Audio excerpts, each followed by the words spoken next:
I'm preparing a very short introduction about this with some examples of the works. Maybe I can do that for less than 10 minutes and then we pick up the conversation from there. Is that all right?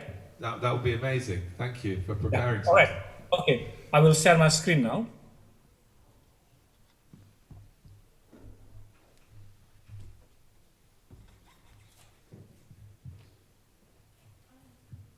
Right. Do you see my screen? Okay. Yeah, perfect. Yes.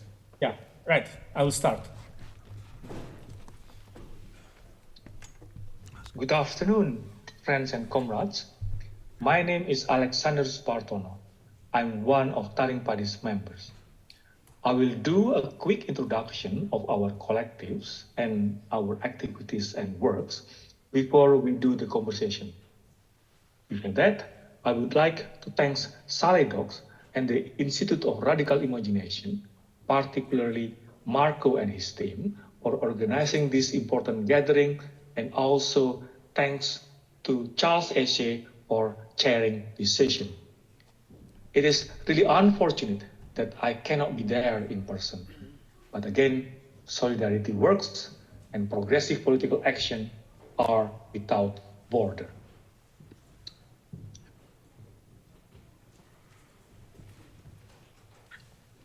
On the 21st of December 1998, we read our declarations in the office of the Institute of Legal Aid of Yogyakarta, Indonesia.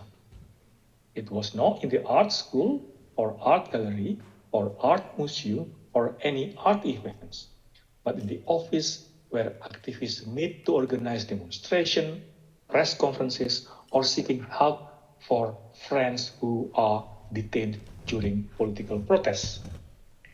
This is the place where Taring Padi's founding members often hang out. This has been and will be Taring Padi's habitus. We thrive from the 1997 Asian economic crisis chaos that was followed by the Indonesian political reformation in 1998.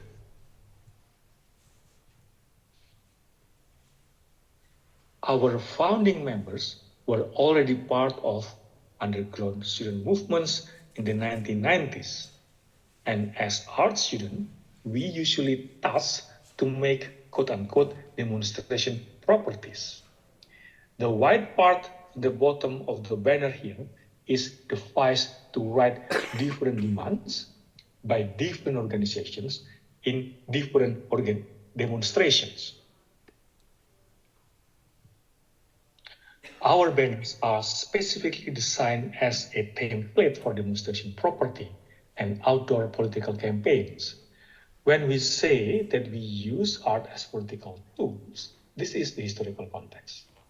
We never produce art, we produce demonstration properties, we produce tools for political change and education.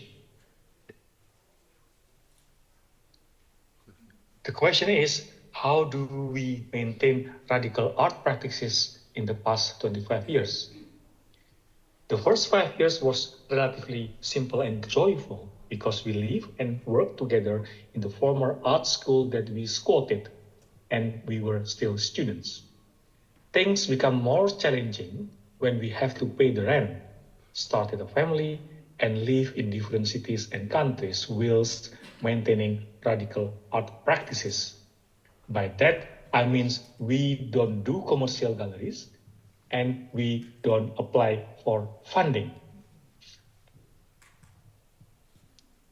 The answers to that is this.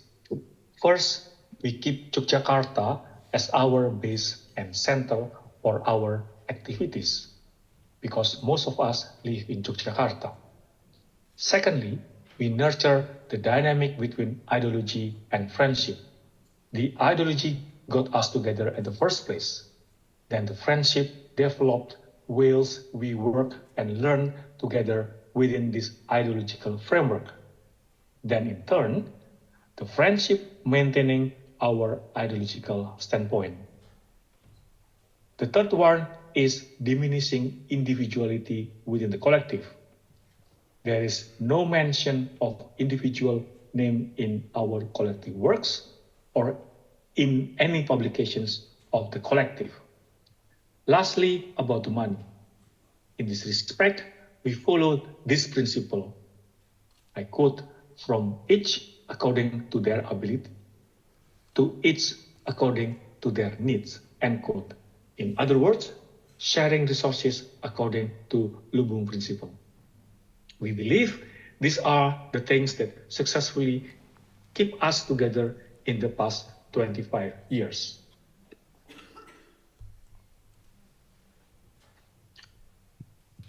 Now, Documenta 15. That was our first participation in the established global contemporary art event. We said yes, because we trust Ruang Rupa, and we wanted to connect with the global South struggles, as well as with the progressive elements in Europe. Presenting our work in Germany or Europe was not our main objectives. Presenting our works in the contemporary art ecosystem has never been in our agenda for that matter. In this light, the receptions of the public was positively unexpected. As you can see here, people were queuing to enter our space in Documenta 15. People also brought cupcakes to support us in the middle of those hard time during Documenta 15. Media hysteria during Documenta 15 had an adverse effect aligning Taring Padi and Casa de Povo, a Sao Paulo-based progressive Jewish organization. And by March 2023, 4 Taring Padi members were in Sao Paulo for a residency hosted by Casa de Povo, who then facilitated a network that directly intersects with Taring Padi's work and ideology, the Brazilian Landless Peasant Movement, or MST. This residency produced the Retomar Nossa Terra banner, or Fight for Our Land.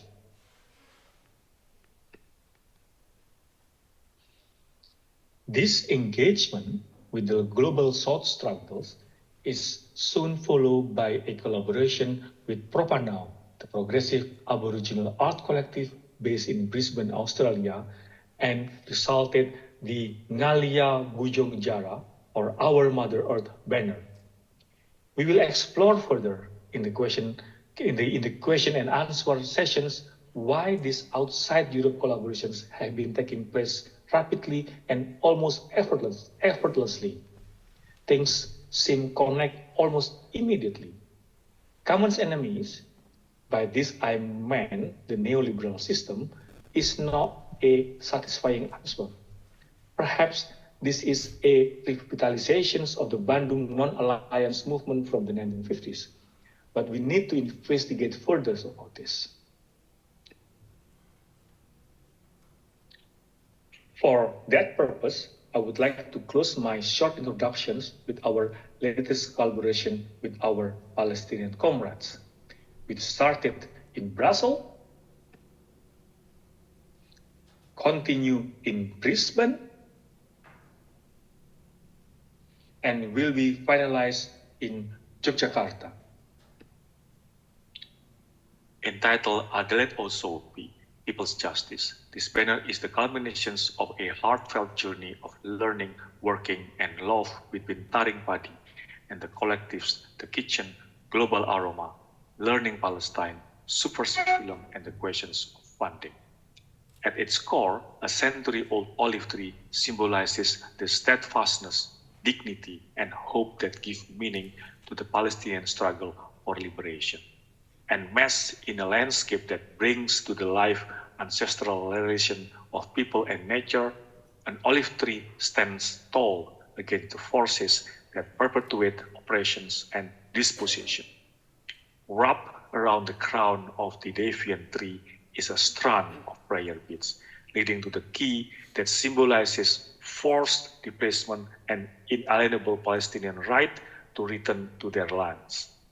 Nestled within the womb of the olive tree lay the generation who will continue the struggle for Palestinian freedom, from the river to the sea.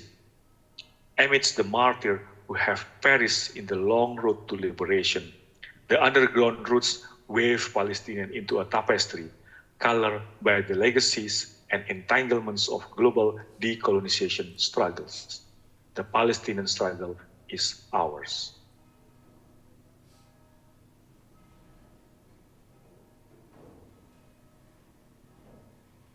I will stop sharing now.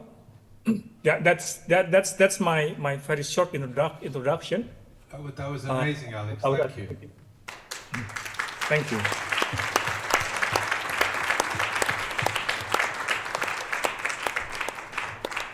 You covered so much so quickly. That was really great. But I think it would be interesting for people if we dig into a little bit of the context. And I still want to stick a little bit chronologically because I think that helps to understand the development of Taring Padi and also this moment when it becomes visible to a different kind of audience within Western Europe, and the sort of Western Europe myopia is broken for a moment and they see another language and react accordingly maybe. But maybe you could talk, and also Hestu and Antok, feel free to talk as well. You can take the microphone from me anytime. Okay. Yeah? But maybe you can talk a little bit about being in Jogja in the 90s within a particular kind of tradition of social realism that was developing there, in which Taring Padi feels to me very much come out of. So it's not only that Taring Padi invent this language in terms of a political context, which is emerging with the resistance to Suharto and then the Reformation, the Reformasi movement that takes over in 1989 to some degree. We can talk about where it is now in 2024, but certainly succeeds in removing Suharto from power. But there's also another history which is, I think, interesting in the context of Indonesian art, which is the sort of struggle between a more Western abstract language, which is educated largely in Bandung, but also exists elsewhere, and this social realism which is centered in Jogja. And I know it's a bit of a caricature to just split it between cities, because there are obviously artists working in both ways. But I wonder if you could talk about that, like the decision to use the visual language that you used when you started. How much was that related to your education? How much was that related to understanding how to renew the tradition of social realism, which had been from even the 70s probably present within the Jogja art community? Yes, I think one thing that can illustrate that is the fact when after we declare ourselves, the public and the media, also the art scene in Indonesia, particularly in Jogja and Bandung, they immediately associate us with Lekra, which is the kind of Indonesian Communist Party cultural organization, although technically they are not officially associated. That is to refer that the visual language that we employ in our propaganda art, in our work, similar to those that used by Lekra. And the question is, how did we learn about those visual language? Bear in mind that Lekra, in any kind of left ideas, has been disappear in the curriculums. The answer to that is through the underground student movement. So in this movement, the reading and references are secretly distributed among the activists, and that's how we learn about those visual language. We learn about those names from the 60, from before the 65. So that's how we try to give a more contemporary context within the same visual grammar. When we compare that to what developed in Bandung, as you mentioned, which we all usually usually coin as the Western lab, that's quite interesting because in terms of the student movement, the Jogja and the Bandung student movement in the 90s, we pretty much in alliance. However, when we declare ourselves, that is after the Reformation, and there is some kind of process of creating demarcation in the sense of self-identification. And then we feel that the Bandung socially engaged artists that try to differentiate themselves from the Jogja one. Yeah. So I don't want to call it as a friction, but this kind of differentiation process that developed into the into what we are now, and then Taring Padi didn't really engage with this kind of debate or with this kind of polemic because we don't play in that field. Yeah, we hardly involved in the contemporary art scene in Indonesia since 25 years ago. Having said that, we did get invitation to participate, for example, in the Jogja Biennale, but that's about it. Yeah.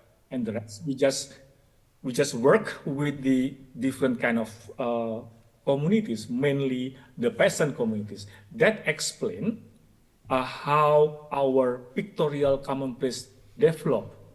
So our aesthetic, our artistic inclination developed based or influenced by the community with whom we work with. So we try to provide some kind of artistic tools for their struggle, for the struggle against the development of the coal factory, the struggle for the land grabbing, and so on and so forth, the struggle for the mud flow. Yeah. So this different kind of collaboration with different kind of community, those collaboration dictate or let's say influence our visual language. And we often criticize that we stuck in that kind of visual language. We don't move on.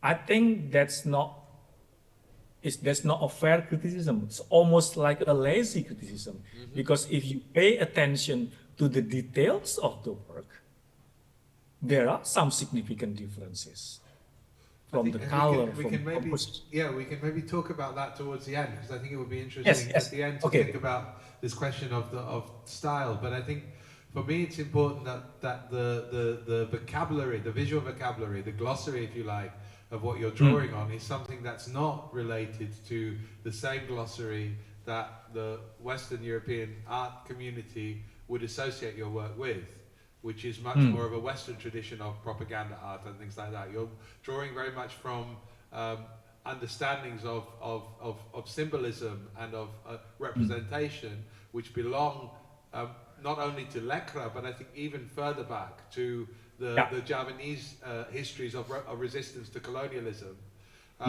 which is completely misunderstood, which we'll come to in a minute, when these symbols are then represented on the People's Justice banner that we saw being covered up. I think but we'll come back to that I think in a moment, because there wasn't a moment where that difference of genealogy of the work was understood at all in the context of Lumbung 1. But I'd like to you've sketched a very sort of beautiful and in a way utopian vision of Taring Padi over 25 years.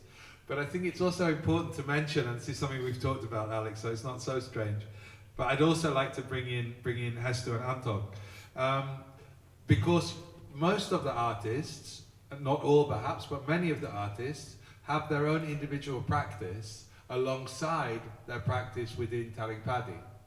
And I suppose I'm quite interested to know, and maybe Hester, you can answer this. How does that process work? When can you decide to be Hester, and when can you decide to be Taring Padi? And how do you negotiate that within the community? Maybe Alex can say something later, but I'd like to bring our friends in here.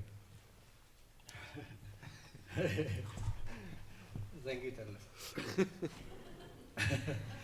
Yes, that is quite complicated also, but it's not so easy. It's not so easy to say, but actually this is I try to manage also from the beginning. That is okay. I'm starting from before we are doing Taring Padi. We are together in doing Taring Padi. Before we are coming from the same arts academy, in the same perception about arts and also about the cultural and also about the conservation art and culture in Indonesia, locally and also national. And for me, it's I learned art and aesthetic. This is from the academic here. It's until finished. But in the end, I'm with some friend doing Taring Padi. In that way, from the academic way, I was two, and in the second, I learned with Taring Padi. In the next, and then if I can say that it's like my doctoral or something like this, and then but it is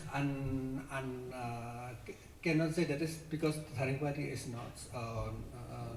not formal, but I learned a lot also from there.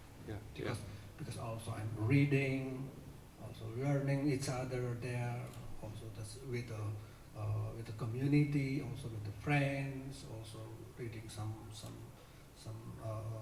books, also some text, and also accumulation today into my concept of creativity to produce my work itself. That is my works before Taring Padi is quite different.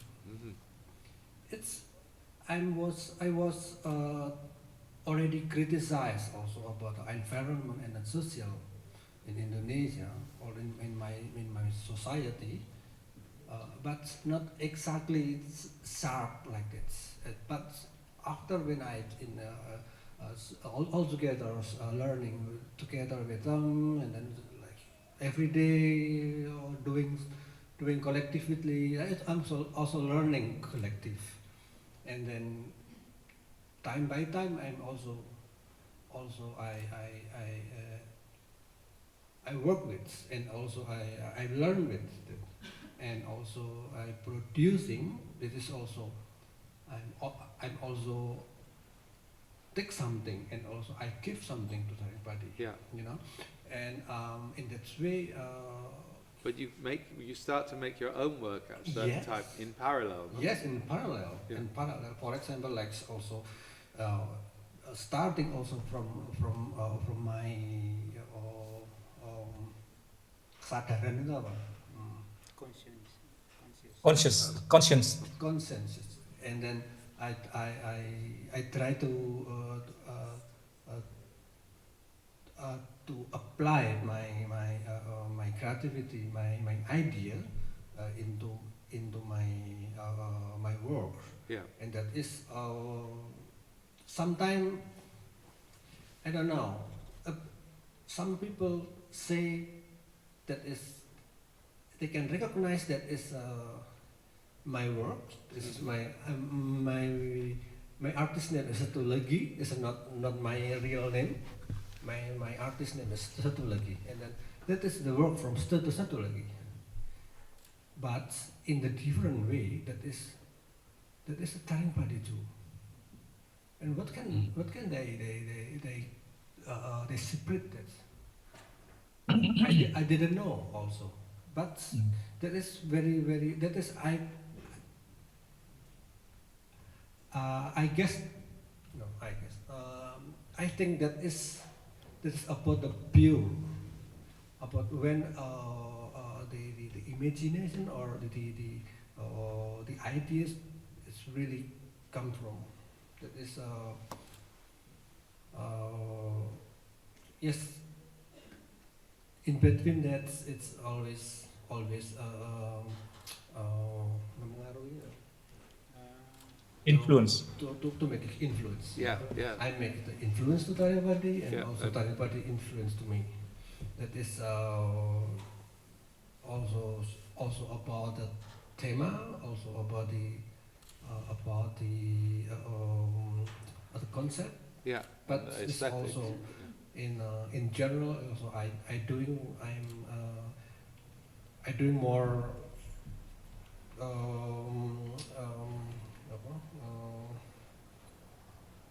Performance. I perform or I am doing my installation. Yeah. And it is also I decide from myself. Yeah. That is also, yes, something like that. It's, And that gives you more space when you can decide for yourself sometimes, where you don't have to of course. consult. Yes. Yeah.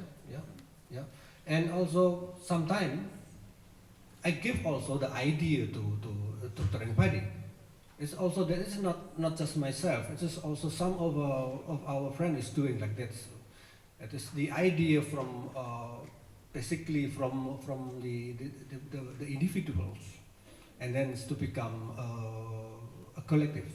You know. It's also same when we doing together with doing the big banner, for example. We're doing together, and in that way we are sharing really. Very clear. Yeah. We're sharing very clear that it's like when, for example, when we are doing with maybe Anto can be at again also with this. We share everything, also accept the energy and also accept the humor also. Yeah. Also that this is very important to do that, and then in that way it's also sharing. That is the way of the collectivity. I mean. Yeah. Yes. Thanks, Hastu. And I think one thing that's really important is this idea that Taring Padi is maybe, as you said, it's like your MA. It was like this education that came through. But also, I think maybe Alex, you should write a book about the nature of Taring Padi as collaboration. Because I think also this community, this collectivity, which we also see in other organizations in Indonesia sometimes. It's not only Taring Padi, but it's a really important way to try to figure out how we can work in common and at the same time have that space that you want sometimes to be on your own. Because it feels to me, I'm sure there are difficulties and we don't need to go in there, but it feels like you can stay together for 25 years. And at the same time, you can have those opportunities to speak for yourself when it's needed, and people aren't trying to stop you. And also, so it's possible to have that. And I think that's something that the Western ego of art education here could learn a huge amount from, in terms of understanding that mechanism. So I think that's a future book that I would certainly love to see. to write about exactly how that works. I think that's very important about the methodology and also the roots of the work itself when we come to the question of Kassel in 2022 and this moment of being exposed. But I want to say also, you said that you weren't really working in the contemporary art field in the early 2000s and things like that. But there was a point where you started to get invited internationally. I think Australia was the first point, but then white Australia, let's say, the British Australia, was the first place that was inviting Taring Padi, I think. And then there were a number of occasions before Documenta when the work was shown elsewhere. How did you feel when those invitations came? Was it a surprise there would be this recognition from out with Indonesia at that point? Or did it feel like something that was a quite natural development of your own practice, that you could then show the work out with Indonesia, outside Indonesia itself? Are you referring to Documenta 15, Charles? No, I'm thinking more about I think it was the Adelaide Festival, I think was one of the first ones, which was before Documenta 15, when you started getting invited.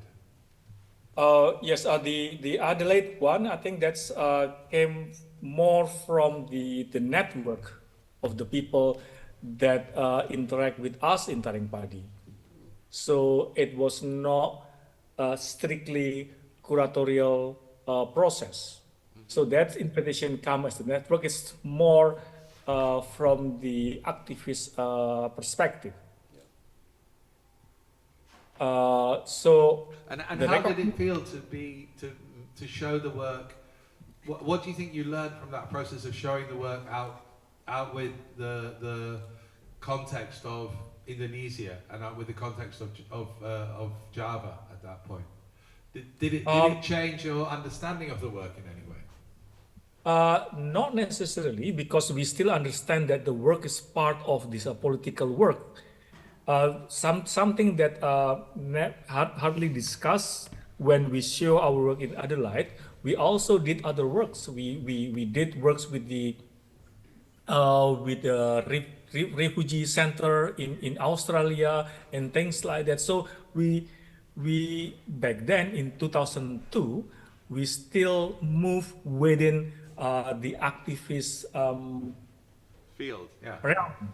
Yeah, rather than the contemporary art realms, and that's after that. That's nothing.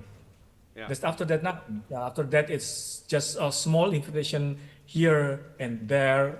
As if I can remember, one in Malaysia, one in Taiwan, and then from Japan we got invited because of our work in the print woodcut print and things like that. Not really in the realms of contemporary art ecosystem. Okay. So the first recognition actually in Documenta 15, and that's only because of Ruang Rupa, I would argue. Yes.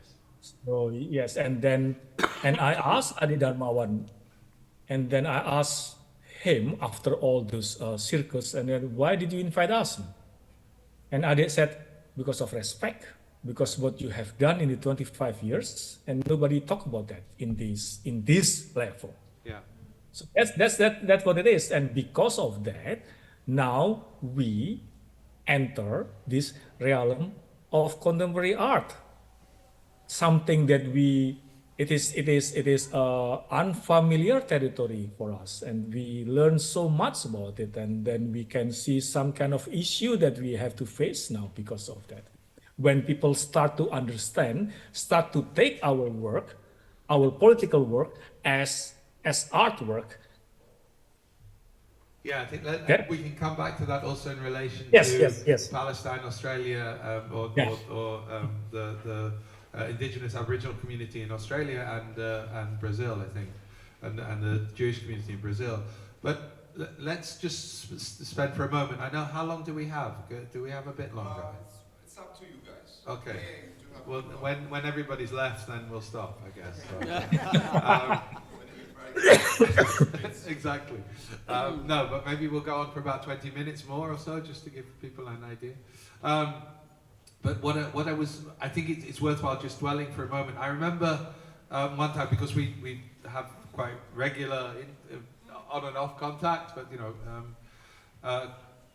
I remember one time when we were talking, and you come and made a talk in the Netherlands, just I think after a month or so after the end of Lumbung 1, and we spoke together, and you said this was the first time that you'd been invited as Taring Padi to speak about the work that had been censored and banned in Castle, and I found that very, profoundly problematic, of course, but also very interesting, because in a way, what it said to me was that there was this projection from a German media and a German cultural scene onto your work without any willingness or interest in actually finding out why that work might be made in the way that it was made. So there was no inquiry, there was a set of prejudices and preconceptions which were simply projected. And I think that's when it's interesting to talk about the genealogy of the aesthetic practice and the genealogy of the symbolism, because then we understand that it comes from somewhere else than what was being projected by those critics, if we can call them that, in Documenta 1 or Lumbung 1. So I suppose what I want to ask you is very simply, and maybe that's also something for Antok and for Hestu, if the German media particularly, not exclusively but particularly, was simply speaking on your behalf without allowing you to speak, how did you, or how would you respond to the German media? How did you understand them? And what was their attitudes that you took from the coverage that they made of the work? What did it teach you about Western European society, about where we are, including myself, in our situation? Because you had an opinion back to this opinion that was being projected on you. You obviously projected something back. And I wonder if you can talk a little bit about what it was. Amongst the surprise and the shock perhaps, what was it that it told you about the society that you were showing in Kassel in 2022, in Germany, in a united Germany? Wow. Except Austria, an almost united Germany, except Austria, I guess, but a big Germany.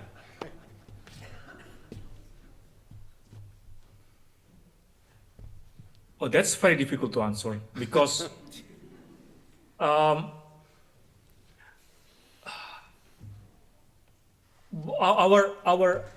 immediate response when that happened, some of us said in our meeting, we said, we are guests.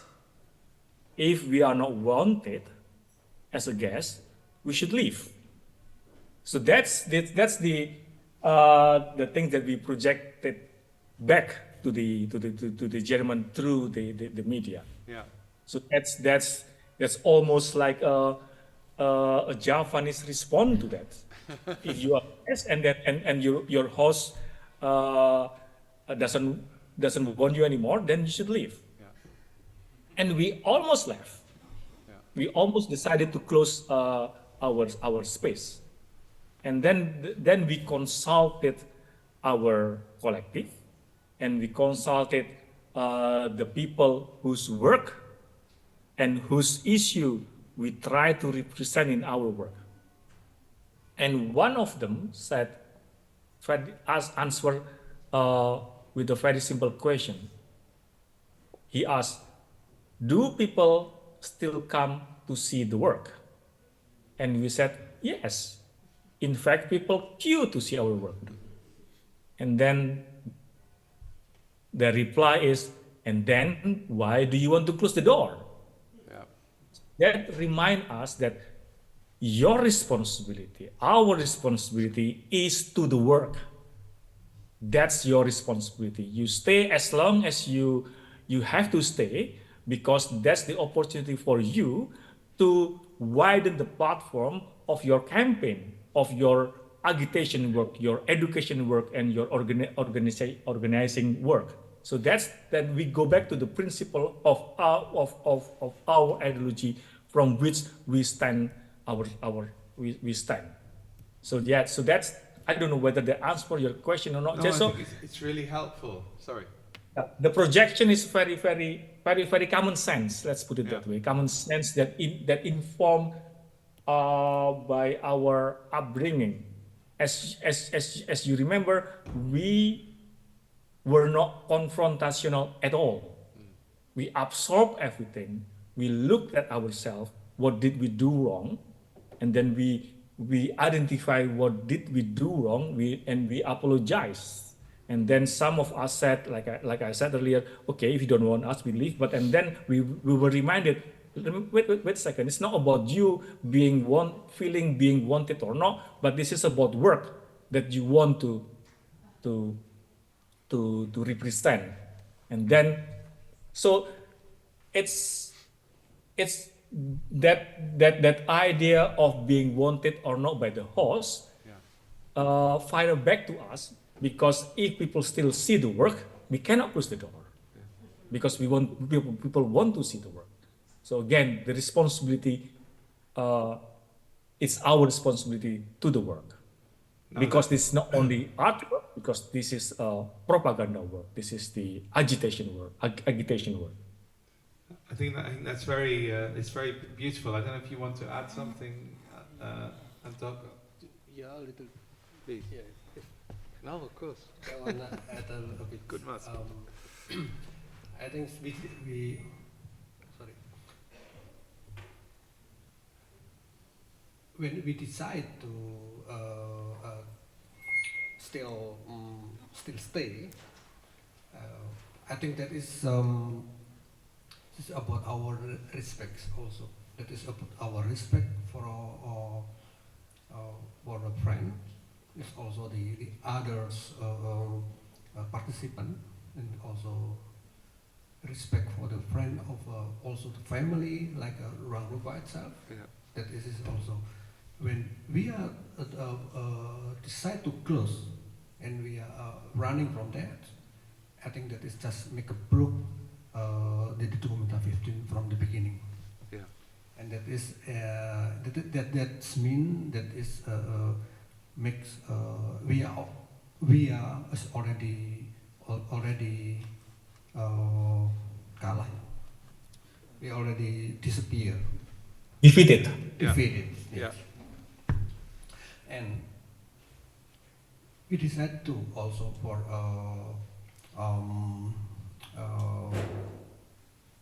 minta maaf apa namanya Apologize. to make apologize to. Yes. Yes. This is also I'm repeat again about our respects.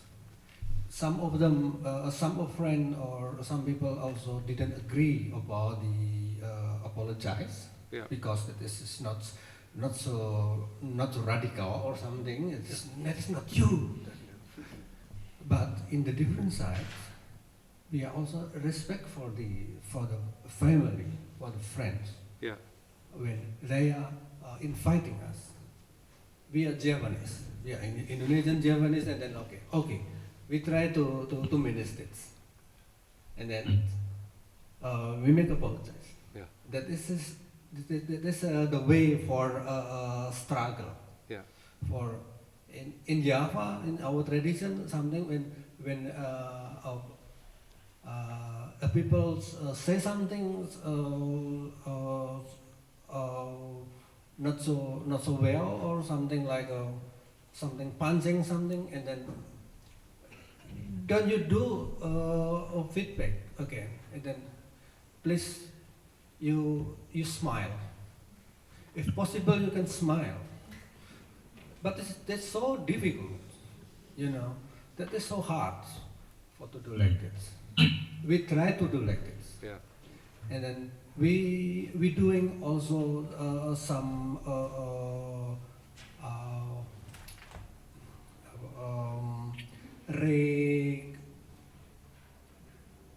Bahasa Indonesia. apa ya namanya, waktu performance Performance. Mungkin kamu bisa kasih pengertian tentang waktu kita bikin performance, Yes, performance yes, di yes, Hambat, yes. itu jadi salah satu cara kita untuk memediasi kita sendiri atau The idea of the purification. membangun energi kita sendiri. Yeah, Jadi yeah, artinya okay, okay. Itu aku pikir itu jadi penting ya. Yeah, yeah. Okay, maybe Alec will Alec, can you translate? will Like say to clean the something energy, no? about that. Yes, no, as Hestu was saying, as a Javanese, when something bad happen, usually the first thing that we do is we look at ourselves. So what's wrong with us, and then usually we have this purification ritual to get rid of these omens or the bad lucks, and to start a new chapter. So that's exactly what we did in Documenta 15. Although, we did that performance, yeah. And taking away the banner was in a way an attempt of purification. But I think it was also really beautiful the way you talked about being a guest in the host, and the host, you talked about in a way Ruang Grupa were the host, but Ruang Grupa were not the host, because I remember talking to Ade sometime afterwards, and we were talking around this idea of guest and host, and I said, it seems to me, coming from a sort of Western European perspective and having this sort of limited view of international relations, I think that comes from our positionality in Western Europe, in the Netherlands, in my case. What it seemed to me was that in that tradition that you're talking about, Ruang Grupa thought they were guests and that the hosts were documenta or were the German society. But actually, in Germany, they were what in German is called Gastarbeiter, guest workers. That's how they were understood. That's why it was so problematic, because the Germans, and I think it's true of the Dutch, Western Europe, Northwest Europe, let's say, Northwest Europe has no concept of hospitality. We don't have it in our culture. Hospitality is about exchange. What I give you, you give me. And that's not hospitality. That's nothing to do with it. So we don't have the concept. And this was two concepts. Hospitality, as you say, being a guest, what's good to do for the host. And a host, in this case Germany, could have been somewhere else in Northwest Europe, but Germany's particular. Germany, that thought you were Gastarbeiter. Ruang Grupa, Taring Padi, didn't matter. You were just there to perform a function, and then ideally, in the German mentality, go home again. And I think that's really important to understand, the cultural differences that broke down there, and that we in the Western Europe still have not been able to speak about, no? Still have failed in Northwest Europe to understand the nature of the crisis that Documenta was put in. So now still Documenta is hopeless. Still it cannot happen again, because it doesn't understand itself. Yeah. So I think this is important to say what Hestu and Alex said. I think it's very important, because this is part of an analysis for us, for my people, not to try and understand. But that's another question for another day, maybe. I want to go after Documenta a little bit, and to round off maybe with two questions. But one is, I was very, very happy that you showed the work from Australia, from Brazil, well, from Brazil first, from Australia, and from Palestine, which I think, as you say, are in a certain sense being invited into the contemporary art world in a certain way through these connections. But as you said in the talk, Alex, it's very important that they're south-south connections that are being made, rather than south-north connections, which are the traditional ones that might be expected, no? The extraction of artistic capacity from the south and its implementation in the north, often by people from the north. So that process, I think, is very important. I wonder if you can comment on that, and also maybe just talk a little bit about Casa do Povo, because Casa do Povo, of course, is an organization in Brazil, an organization that has a complicated relationship to Zionism, we have to say, because it's an organization in Brazil from people often after the war who went to Brazil rather than going to Israel, which is a significant part of the Jewish community. Casa do Povo, a Jewish with a very strong fundamental Jewish history, and you chose or grasped the opportunity when invited to work with them. That felt to be very intelligent, I have to say, very thoughtful in relationship to what happened, to try and build another relationship that doesn't always go through and center the German experience. I wonder if you can comment a little bit on that, and then maybe you can talk. Were you in Australia? Did you go? Yeah. Two of us, yes. Yeah. I'm going to Sao Paulo too. and Yeah, okay. also to So Australia. maybe you can talk from an artist's point of view about the experience of Australia and Australia. Australia and Brazil. and Maybe Brazil. compare. Yeah. So maybe first Alex, and then Hesti or Antok maybe Yeah. can say something also. Yeah. The Casa de Povo, the Casa de Povo case, from Taring Padi's perspective, is that is part of the purification process. Yeah, the part of us try to amend what we have done wrong in Lumbung 1, as perceived by the media. As has to said, we got a lot of stick because we apologize, but we did apologize sincerely for those who hurt by our words. We did apologize, but we need to move on, and then the process of moving on is dealing with the very thing that we accuse for. And then Casa de Povo provide that opportunity. So basically, we met with Benjamin from Casa de Povo in Amsterdam, and he simply said, "Come, work with us." So then said, of course, we said yes. So, but that invitation almost happening just like that, that's something that we need to look at closely. Why that invitation happened? Come and work with us. Again, we come back to the notions of hospitality, the notions of hosting and coming together, working together, learning together, and that's click right away with Taring Padi's methodology, which is learning and working together. So this kind of openness, this kind of open-mindedness, this kind of not only open-mindedness, but this openness in general, come and work with us. So of course we jump into that, and then as you can see, so this is what we Taring Padi find it very, very, very, very admirable. So we came to Sao Paulo to work with Casa de Povo to create some kind of banner. We don't know what.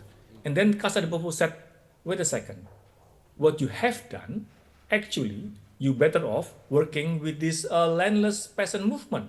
Because about peasants, about you are left, you are Marxist and this, you will a very good match. So after inviting us, Casa de Povo took the setback, seeing that Taring Padi will be better off with different organization. Yeah. So that the hospitality what I'm talking about. This is not that kind of exchange. What you give me, what I can give you. So we move beyond that. So this is what is good for your host. Your host cannot eat gluten, and then you provide something else. Your host have the taste for spices, and you provide that. So this is something that happened, and I'm sure that will happen to us if they come to Indonesia as well. So this is something that you cannot learn. Yeah, this is something that you live in. This is something that you lead your life. So this is how Charles, how do you teach this? Yeah. How do you teach this kind of I'm gonna use this a very cheesy word, this life skill? No, I think you pitch it very well. Don't worry. Hesti, maybe maybe you could. How was it in Australia and Brazil? Because you were in both places. Maybe Antok, you can also say something if you want. And of course, if you want. Yeah, Antok first. It would be like how did you? Were there differences in working in the two places? Did you enjoy working there with the different communities? Thank you, Charles. Yes, of course, I enjoy with the different communities. Yeah. Before I went to Brisbane, Australia, we have some project with the kitchen in Brussels, and the banner process is ongoing, and we decided that the banner will be finished in Brisbane with most of our members that already in Brisbane, and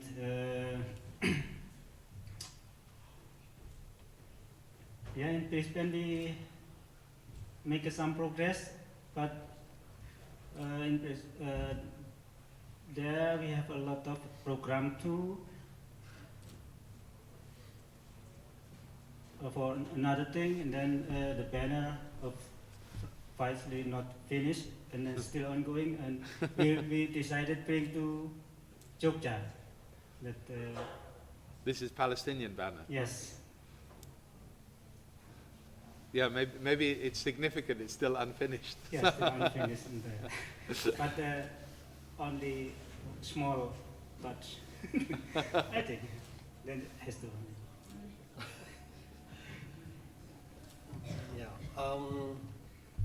Yeah, I'm continue from Alex also about our work together with the Casa de Povo in Sao Paulo. That is I feel that this one from our perspective, from Taring Padi, we also have many experience also from our trips in Brazil to spread the creativity is also about growing the solidarities also, and also our purification in that way, and I mean in that way. In the other side, we are also can be spreads our method of working a collective, because actually they didn't know about not didn't know, but they didn't kenal ya Pak. Didn't understand. They didn't practically to do like that. No, Yeah. When what kind of work together, what kind Yeah. of collective works to build collectively something. It's a bit different perspective about the collective. And then when we are there, and then we are working together there, and then also they are also learning a lot about the just simple techniques, Yeah. simple conversation, simple method, and then this work, everything's, and we are growing the methodology of production, when we do all with idea sketching, also discussing, and then also spread the task. the task? Yeah, the task. I mean that is also that is important for when doing some painting, for example. No, that is it's also from the brigade in MST that this is also a lot of young people too, and then also they cannot imagine can doing like that. Yeah. And then but finally they can do. That this is about mostly technical, but that this is also very very important to be real. Yeah, and to learn a new language in a way. Absolutely, yeah. And I think we're all learning a new language through you. And I want to round off really now by thanking Anton Esche and Alex once again, thanking our hosts in Saledox and Iri at the Institute for Radical Imagination for hosting it. And just saying that I think these conversations are really important, that I think we need to have them, and that I obviously wish Taring Padi very well, but I also wish that you keep on also working in Europe, even sometimes in Northwest Europe. I hope that you keep on allowing us to try and find a way of at least recognizing that there are differences, and those differences are not to be completely eliminated with the arrogance that we are so good at. So with that, I really like to thank all of you, and thank those of you who stayed. Thanks very much indeed.